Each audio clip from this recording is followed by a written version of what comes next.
Hello दोस्तों, स्वागत है आप सभी का जीआर क्लासेस में। मेरा नाम है रवि। तो चलिए आज की वीडियो को शुरू करते हैं। और आज की वीडियो है यूकेपीसीएस के आने वाले exam patwari, lekhpal, police constable, forest guard, group C के सभी एग्जाम के लिए। आज हम बात करेंगे हिंदी के महत्वपूर्ण टॉपिक, जो कि आपका पत्र लेखन का चल रहा था। तो पत्र लेखन में आज हम लास्ट क्लास करने वाले हैं पत्र लेखन की, जिसमें हम बात करेंगे प्रारूपण की।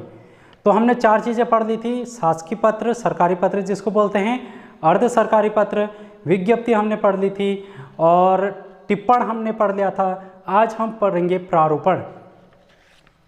प्रारूपण को हम ड्राफ्टिंग भी बोलते हैं और प्रारूप लेखन भी बोलते हैं। हम इसको देख लेते हैं। आज हम देखेंगे क्या? प्रारूपण। इसी को हम बोलते हैं मसौदा लेखन भी इसको बोलते हैं, मसौदा लेखन बोलते हैं इसको। इसी को बोला जाता है प्रारूप लिखना, और इंग्लिश में इसी को बोला जाता है ड्राफ्टिंग।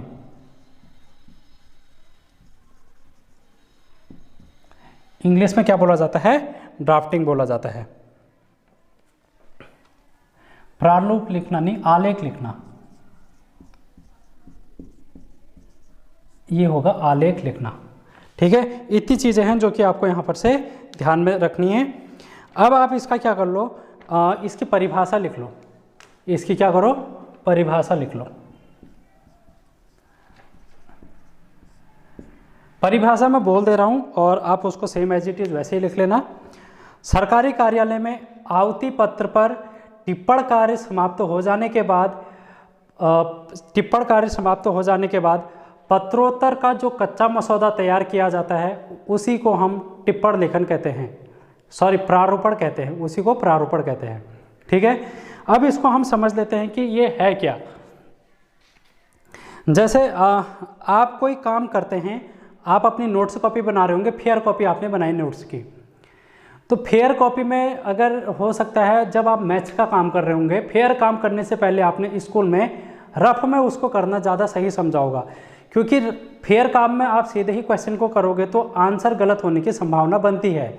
लेकिन आप उसी को रफ काम में करोगे, पहले रफ कॉपी में करोगे, फिर जब आपका आंसर सही निकलेगा तब आप उसको क्या करोगे? फेयर कॉपी में करके टीचर को चेक कराते थे, यही काम करते थे। तो पत्र लेखन में भी ऐसा ही होता है। जब किसी कार्यालय में कोई आवती आती है, आवती यानी कि अन्य कार्यालय से आपके कार्यालय में आती है कोई पत्र, तो आपको उसका उत्तर देना पड़ता है। तो उत्तर देने से पहले आप उसमें सारी चीज़ें करते हो, जैसे कि टिप्पण लेखन। हर किसी अधिकारी के पास वो पत्र जाता है, हर कोई अधिकारी उस पर टिप्पण कार्य करता है। और हमने टिप्पण पहले पढ़ा है इससे पहले वाले में, तो उच्च अधिकारी टिप्पण कार्य करता है। जब उच्च अधिकारी से वो टिप्पण पास होकर फिर वापस उस सहायक के पास जाता है या निम्न अधिकारी के पास जाता है, तो उसका एक कच्चा मसौदा तैयार करता है। कच्चा मसौदा तैयार करना मतलब रफ कार्य तैयार करता है, उसका एक रफ प्रारूप बनाता है कि हमको आंसर अब क्या करना है। रफ कार्य करने के बाद वो फिर अधिकारियों से चेक होता है, और इस प्रकार से जब वो पूरा बन के रफ तैयार हो जाता है, फिर उसी को हम एक फेयर वर्क करके उसी का एक प्रारूप तैयार कर लेते हैं, जिसको हम बोलते हैं प्रारूपण। यानी कि किसी भी आवती का कच्चा मसौदा तैयार करना, उसी को हम कहते हैं प्रारूपण। आई होप आपको इतनी चीज़ें समझ में आई होंगी। अब हम इसका सीधे से देख लेते हैं प्रारूप। इसका हम देख लेते हैं प्रारूप, क्योंकि यहाँ से ज़्यादा क्वेश्चन नहीं बनेंगे। हमने सिर्फ परिभाषा पर ध्यान देना है और दूसरा प्रारूप पर ध्यान देना है। इसका प्रारूप देख लेते हैं। तो प्रारूप, इसका फॉर्मेट देख लेते हैं। अगर ये आपकी A4 साइज का पेपर है, तो इस A4 साइज के पेपर में आप कैसे करोगे? सबसे पहले आप लिखोगे प्रेषक, फिर नाम, फिर पदनाम, और प्रेषक के सीधे सामने से आप लिखोगे पत्रांक। यहाँ पर हम लिखेंगे पत्रांक। पत्रांक मतलब ये पत्र की कौन सी संख्या है, जो आवती आ रखी है वो उसकी कौन सी संख्या है, वो चीज़ हम यहाँ पर मेंशन करेंगे। नाम, पद नाम, यहाँ पर शासकीय पता डाल देंगे। ठीक है, फिर इस प्रकार से हम नीचे से ये जो प्रेस है कि इसी के सीधे से लिखेंगे सेवा में, सेवा में, फिर उसका नाम और पदनाम, ये सारी चीज़ें लिखेंगे, नाम पदनाम। और यहाँ पर हम नाम नहीं लिखेंगे, ये इस चीज़ का आप खास तौर से ध्यान रखना।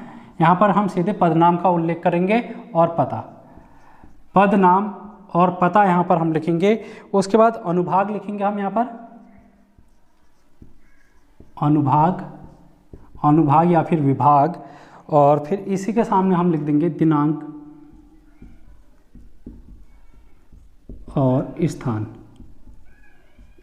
दिनांक और स्थान आने के बाद हम लिख देंगे यहाँ पर विषय, किस विषय पर ये प्रारूपण तैयार किया जा रहा है वो चीज़ हम यहाँ पर मेंशन कर देंगे, लिख देंगे। मेंशन करने के बाद हम यहाँ पर लिखेंगे महोदय, महोदय। महोदय के बाद जो भी आपका प्रारूप इस पत्र पर आपको लिखना होगा वो सारी चीज़ें आप इस पर विषय वस्तु यहाँ पर लिख देंगे, विषय वस्तु हम लिख देंगे। और विषय वस्तु जैसे ही पूरी हो जाएगी तो राइट साइड पर भवदीय लिखेंगे, भवदीय के नीचे हस्ताक्षर कर देंगे और फिर नाम लिख देंगे और नाम के नीचे पदनाम लिख देंगे, नाम के नीचे पद नाम यहाँ पर अंकित कर देंगे। इस प्रकार से आपका ये प्रारूपण का ये जो प्रारूप है ये किसका है, प्रारूपण का, प्रारूपण, जिसको इंग्लिश में बोलते हैं ड्राफ्टिंग।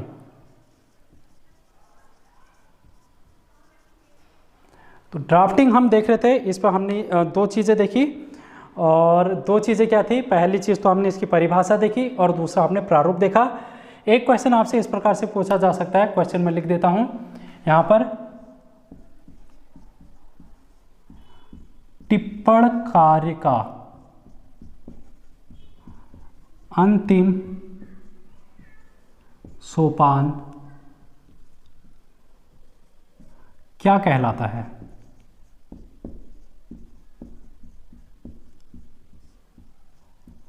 तो आंसर आपका हो जाएगा टिप्पण कार्य का जो अंतिम सोपान है, अंतिम चरण है, टिप्पण कार्य का जो अंतिम चरण है वही हमारा प्रारूपण है, वही क्या है, प्रारूपण है। तो इस चीज़ को आप ध्यान में रखना है। ये क्वेश्चन है, क्वेश्चन को अलग लिख लेना और इसका प्रारूप बना लेना। ठीक है भाई, आज की वीडियो में इतना ही। हिंदी का जो हमारा पत्र लेखन था वो हो जाता है कंप्लीट। अब हम नेक्स्ट कुछ नया टॉपिक लेके आएंगे हिंदी में, तो तब तक बने रहिए मेरे साथ। JR क्लासेस को सब्सक्राइब कर लेना चैनल को, और वीडियो को ज़्यादा से ज़्यादा शेयर करें अपने ग्रुप में जहाँ पर भी आपकी रीच है, जिससे कि हर कोई विद्यार्थी जो कि उत्तराखंड SSC की तैयारी, उत्तराखंड इसकी PCS की तैयारी कर रहा है, उसको इस चीज़ का लाभ मिल सके।